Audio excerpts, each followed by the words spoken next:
नमस्कार दोस्तों, स्वागत है आपका रेनबो अपनी क्लास में। मैं निक्की फिर से प्रस्तुत हूँ आप लोगों के सामने एक नई क्लास लेकर के, जिसमें हम रोज़मर्रा के जो करंट अफेयर्स होते हैं, जो डेली न्यूज़ होते हैं, हम उस पर डिस्कस करते हैं। और ये हमारे एग्ज़ाम पर्सपेक्टिव से, चाहे वो स्टेट हो, चाहे वो यूपीएससी हो, वो सारे एग्ज़ाम्स के लिए जो है जिसमें करंट अफेयर्स होते हैं, उन सब के लिए ये इम्पॉर्टेंट है। और दोस्तों, हम इसमें the Hindu, PIB, Indian Express, Yojana ऐसे जो है न्यूज़पेपर्स से जो है टॉपिक्स उठाते हैं और डिस्कस करते हैं। दोस्तों, आज का टॉपिक कुछ ज़्यादा ही खास है। वैसे तो रोज ही खास होता है, पर आज ज़्यादा खास है, तो आप लोग प्लीज़ जो है वीडियो अंत तक देखिएगा। और बाकी हमारा थैंक यू सेशन तो है ना दोस्तों। चलिए आगे बढ़ते हैं।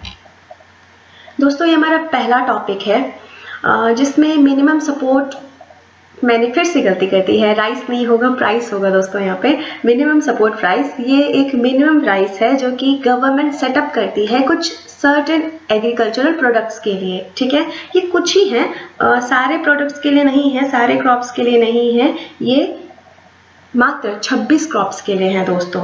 ठीक है, और ये जो है गवर्नमेंट इंटरवेंशन है या हस्तक्षेप है फार्मर्स के रक्षा के लिए। कैसे? फार्मर्स के जो क्रॉप्स हैं वो कहीं लॉस ना हो जाए, उनका उचित मूल्य कहीं ना मिले, इस मतलब विपत्ति से बचाने के लिए जो है गवर्नमेंट ने ये जो है स्टेप उठाया है। ठीक है दोस्तों, और डिक्लाइन इन प्राइसेस के खिलाफ। ठीक है, और जो CSCP यानी commission for agricultural cost and prices, ये डिसाइड करता है, ये वो संस्था है, ये वो इकाई है जो डिसाइड करता है कि मिनिमम सपोर्ट प्राइस क्या होगी।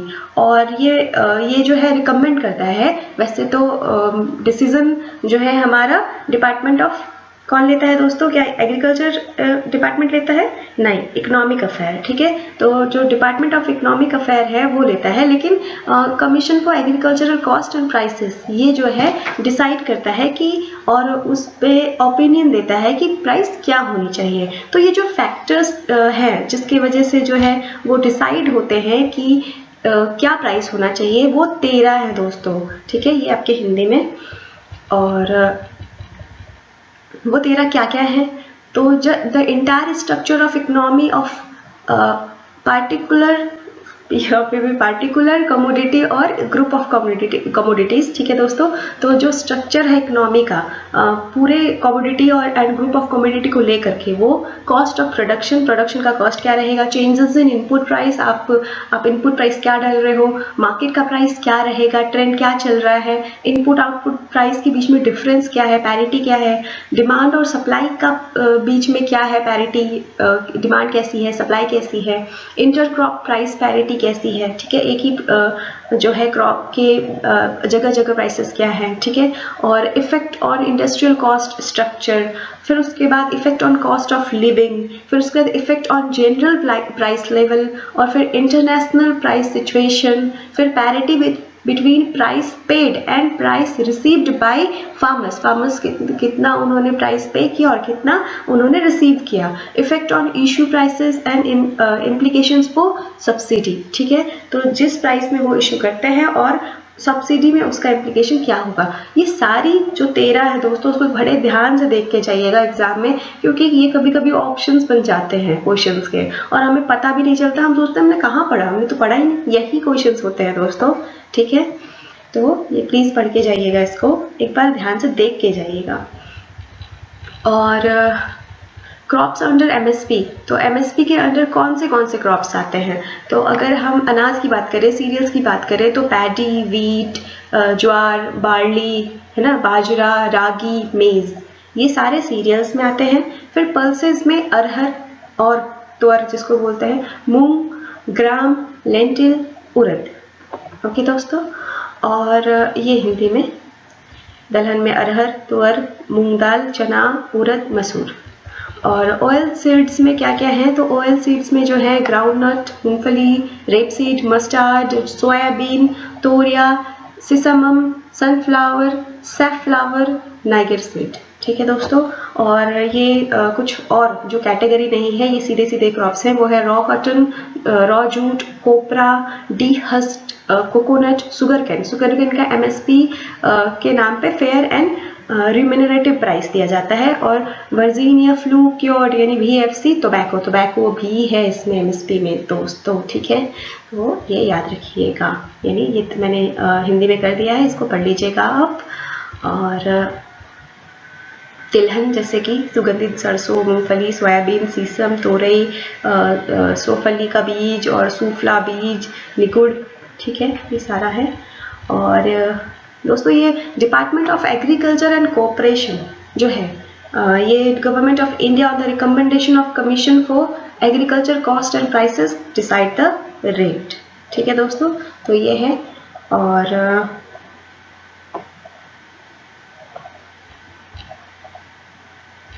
दोस्तों यहाँ जो department of agriculture and cooperation है उसका जिक्र इसलिए है क्योंकि जो ये डिपार्टमेंट है गवर्नमेंट ऑफ इंडिया, ये जो है बैठती है और डिसाइड करती है कि ओपन प्रोक्योरमेंट सेंटर जो है एमएसपी के लिए कहाँ होंगे, कौन से होंगे, ठीक है। तो इसीलिए department of agriculture and cooperation का यहाँ पे नाम आया है। बाकी डिपार्टमेंट ऑफ इकोनॉमिक अफेयर ही है जो कि एमएसपी तय करती है on the recommendation of commission for agriculture cost and prices, ठीक है दोस्तों।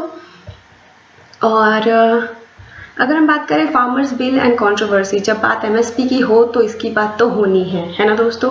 तो ये जो है इसेंशियल कमोडिटी अमेंडमेंट बिल जो है फार्मर्स बिल में, ये एक पहला मुद्दा था कि इसेंशियल कमोडिटी अमेंडमेंट बिल। दूसरा है कि farmers produce trade and commerce promotion and facilitation bill 2020, farmers empowerment and protection agreement of price assurance and farm services bill 2020।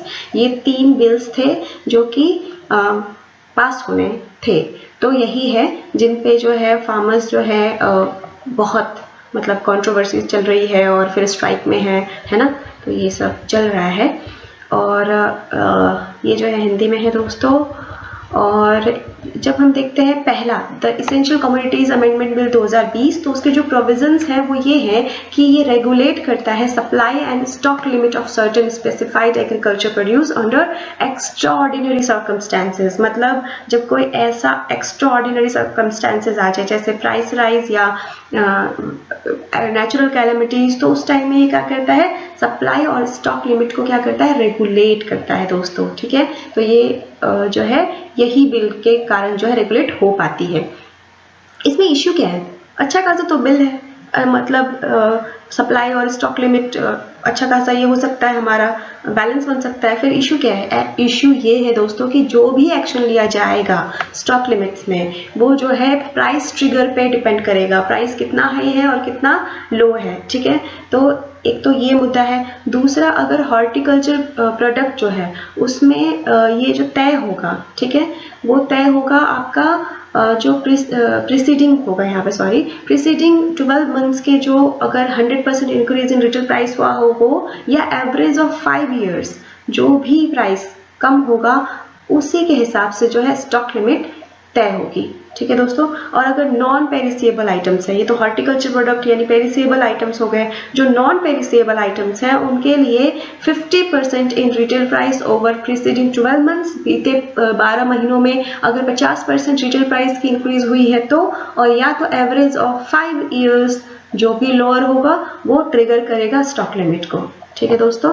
और ये अप्लाई नहीं होगा एक्सपोर्टर्स के लिए अगर वो ये शो कर दे कि डिमांड नहीं घटा है, डिमांड अभी भी बढ़ा हुआ है, क्योंकि अगर ये लोग बता देते हैं तो फिर ये स्टॉक उन पे अप्लाई नहीं होगा और ये नियम भी उन पे लागू नहीं होगा, ठीक है दोस्तों। और ये हिंदी में।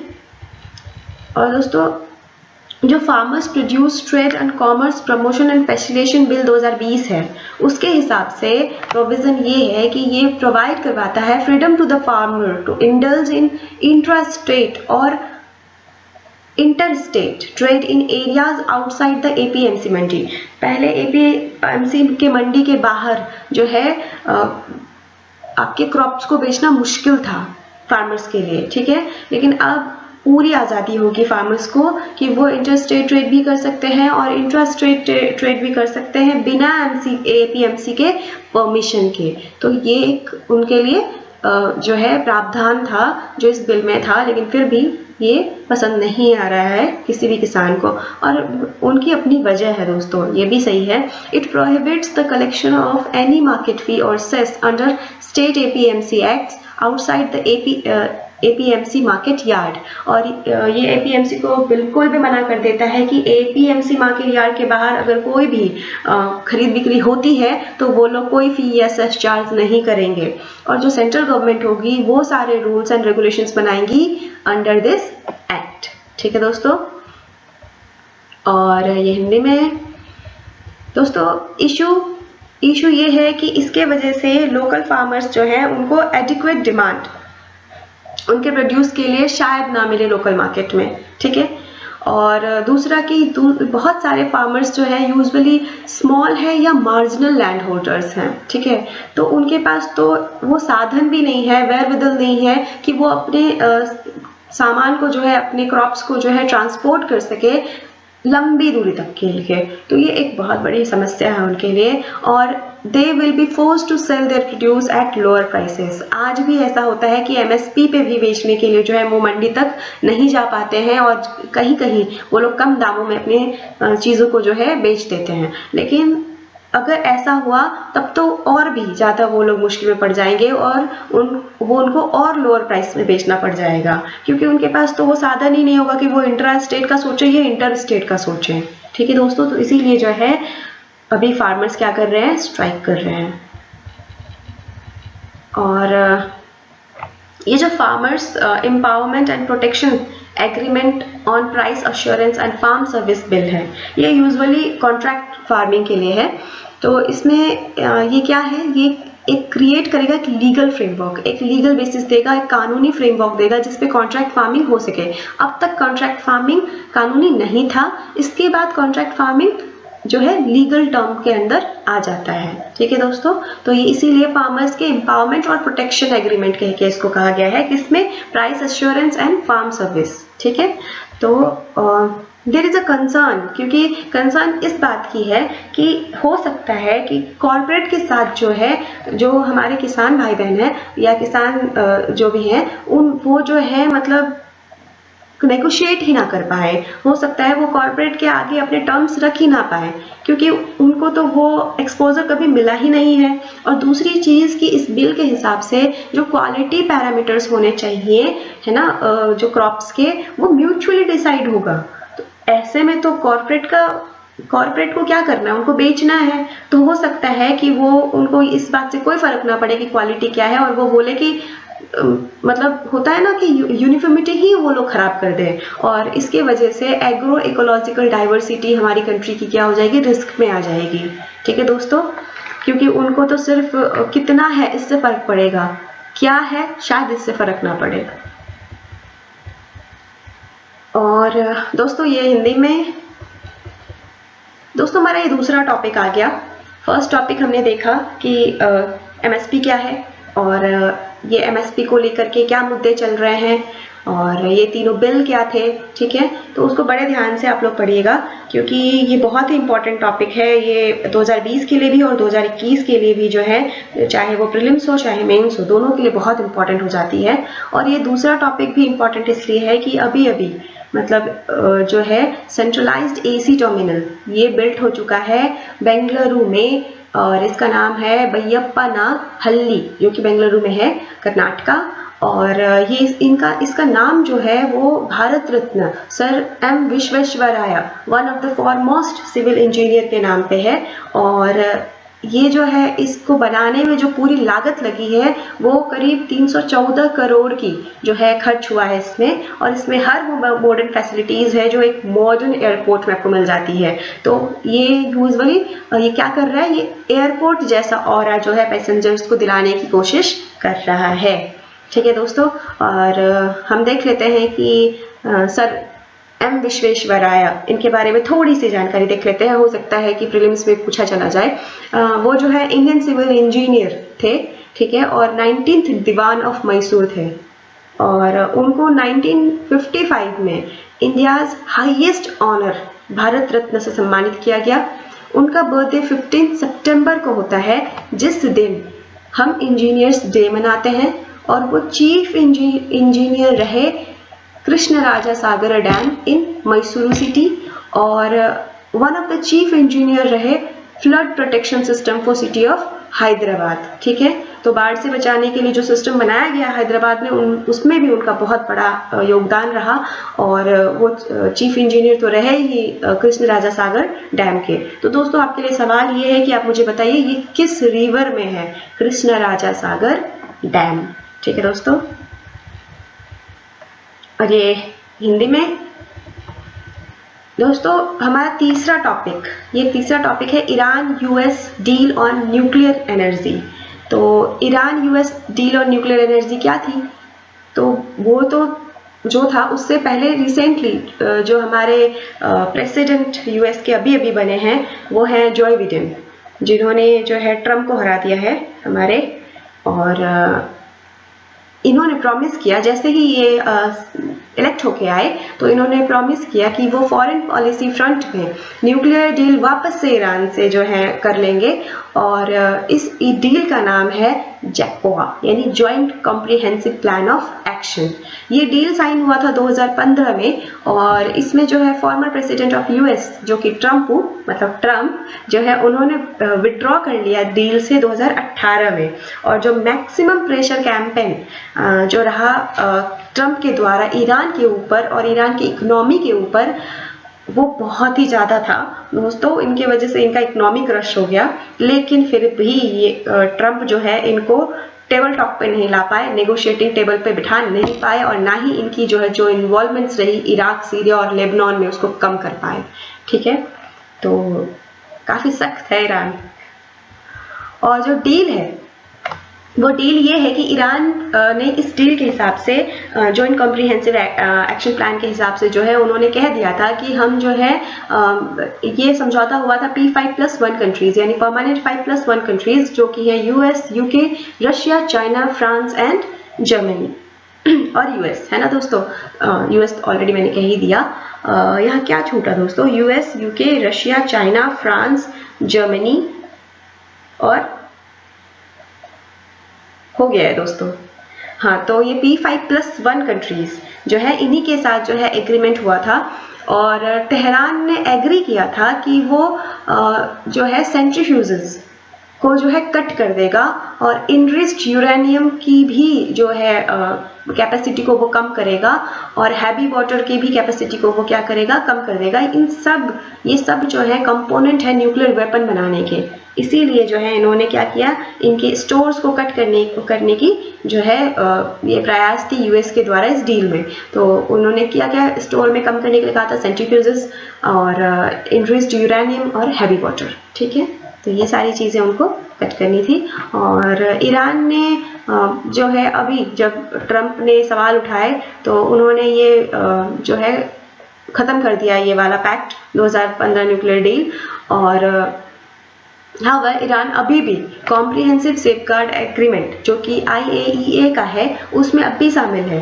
इंटरनेशनल एटॉमिक एनर्जी एजेंसी का जो कॉम्प्रिहेंसिव सेफगार्ड एग्रीमेंट है उसमें अब भी ईरान है। इस बात को बड़े ध्यान से गांठ बांध लीजिए क्योंकि आपको इसी में फंसा सकता है। ठीक है, तो under comprehensive safeguard agreement IAEA यानी इंटरनेशनल एटॉमिक एनर्जी एजेंसी, ठीक है, ये जो है इसके पास राइट और ऑब्लिगेशन दोनों है कि ये इंश्योर करे कि कोई भी टेरिटरी में या कोई भी जो है बाउंड्री में जो है सेफगार्ड रहे अगर वही कोई न्यूक्लियर मटेरियल्स किसी के पास है तो। ठीक है, तो ये वेरीफाई करता है ऐसे मटेरियल को कि वो कहीं ऐसी जगह डिलीवर ना हो जिसकी वजह से न्यूक्लियर वेपन या एक्सप्लोसिव बने।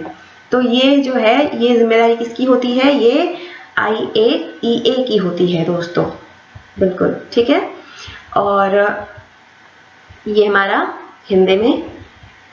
उसके बाद IAEA के बारे में थोड़ा सा जान लेते हैं। इसको जो है कहा जाता है atoms for peace and development organization जो कि UN के अंडर काम करता है, और इसका हेडक्वार्टर है वियना ऑस्ट्रिया में, और इसको नोबेल पीस प्राइज मिला था 2015 में। और ये इंडिपेंडेंट इंटरनेशनल ऑर्गेनाइजेशन तो है लेकिन रिपोर्ट जो है सालाना जो है UNGA को यानी यूनाइटेड नेशंस जनरल असेंबली को देता है।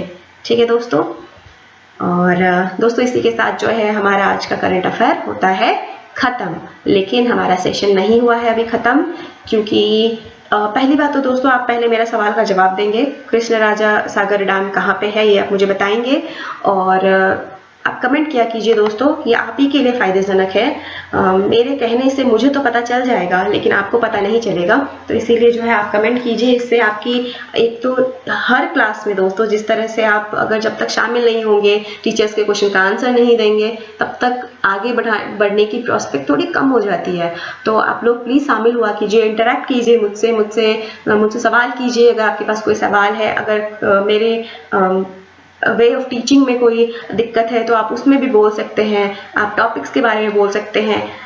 दोस्तों we have freedom of speech, तो प्लीज़ इस्तेमाल कीजिए। और दोस्तों दूसरी चीज़ की थैंक यू सेशन। तो दोस्तों आज जो है हमें जिन जिन लोगों ने कमेंट किया और मुझे जो है मेरा हौसला बढ़ाया, मैं उनका नाम लूँगी यहाँ पे, और वे कौन कौन हैं। तो आज जो है जूही सिंह जी, विकास राय जी, विकास कुमार यादव जी और Harish Pandey ji, thank you in सबको, और मुझे मोटिवेट करते रहने के लिए। आप लोग प्लीज़ कमेंट करते रहिए, लाइक करते रहिए, सब्सक्राइब कीजिए, और ऐसे ही मेरा हौसला बढ़ाते रहिए। मुझे जो है बताते रहिए कि और आपको क्या चाहिए, कैसा वीडियो चाहिए, और दोस्तों वॉच करते रहिए। Thank you. जय हिंद, जय भारत।